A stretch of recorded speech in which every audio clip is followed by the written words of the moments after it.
Ravinia rivularis, a tale of majesty and elegance.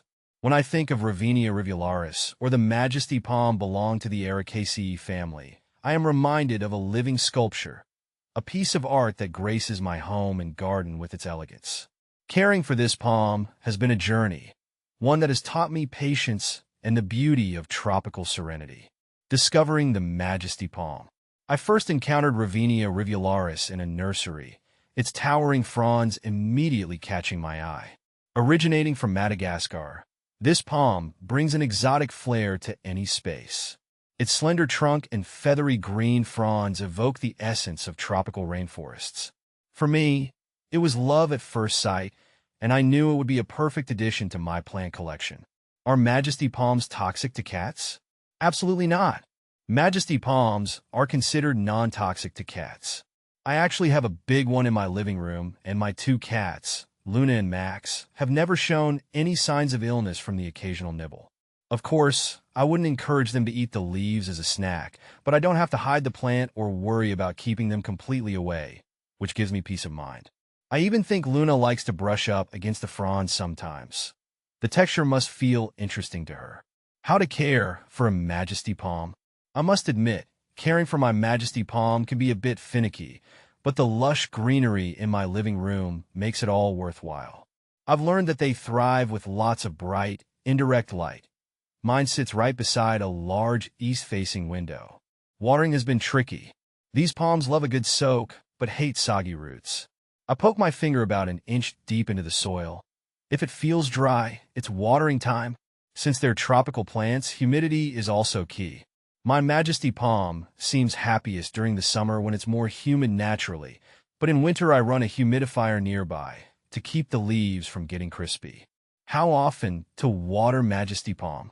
Figuring out a watering schedule for my majesty palm took some trial and error. These plants aren't fans of drying out completely, but they don't like being constantly waterlogged either. I found the best method is the finger test, sticking my finger into the soil about an inch deep. If it feels dry at that level, it's time to give my palm a thorough drink. Depending on the season and the humidity in my apartment, this usually works out to watering about once a week, sometimes stretching to every 10 days in winter when things get drier. Are majesty palms toxic to dogs? Thankfully, majesty palms aren't toxic to dogs. My dog, Buddy, is pretty curious and likes to investigate everything in the house, including my plants. It's a relief to know that my big, beautiful majesty palm poses no risk to him. I still try to keep him from chewing on the leaves too much, just because I don't want the plant damaged, but I don't have to stress out about it making him sick. Why is my majesty palm turning brown?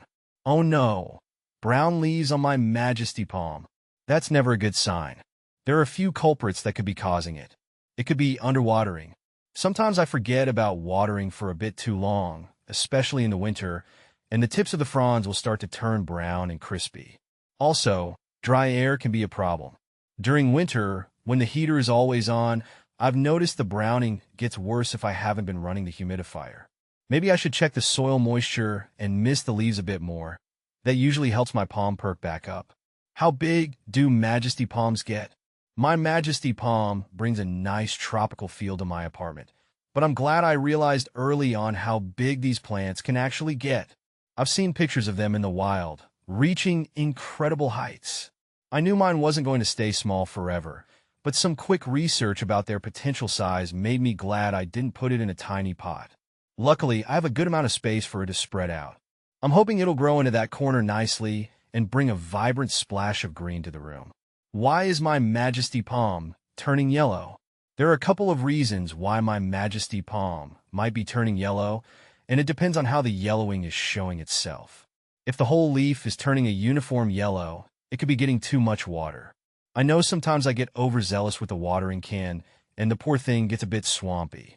When that happens, the roots can't breathe well, and the leaves get unhappy. On the other hand, if the yellowing is patchy or streaky, it might be the opposite, underwatering.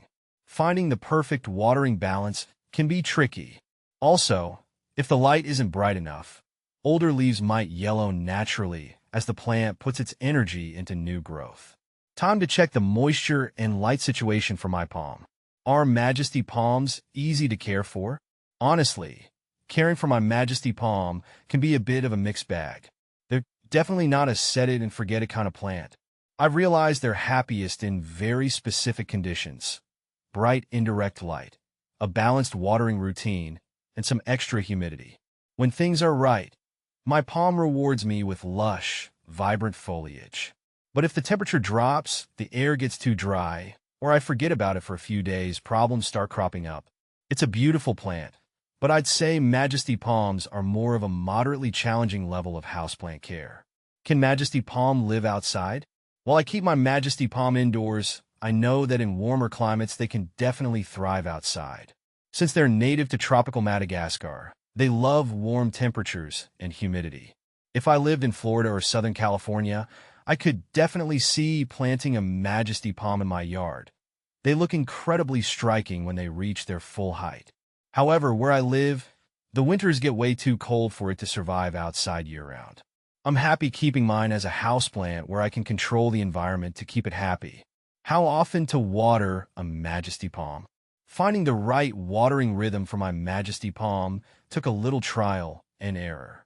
These plants don't like drying out completely, but they also don't want to be swimming in soggy soil. I found the best way for me is the finger test, sticking my finger about an inch deep into the soil. If it feels dry at that point, I give it a thorough soak, depending on the season and humidity in my home. This usually means watering it about once a week, sometimes stretching to every 10 days in winter when things are a bit drier overall. Can majesty palm take full sun?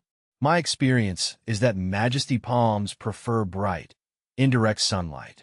While they can tolerate a bit of direct sun, too much can cause the leaves to scorch and turn crispy, especially on the delicate tips. My palm is happiest right beside a big window where it gets tons of bright light without the harshness of full-on afternoon sun. The spot keeps it looking lush and green without the risk of damage. It seems they're a bit like Goldilocks. Not too much sun, not too little, but just the right amount.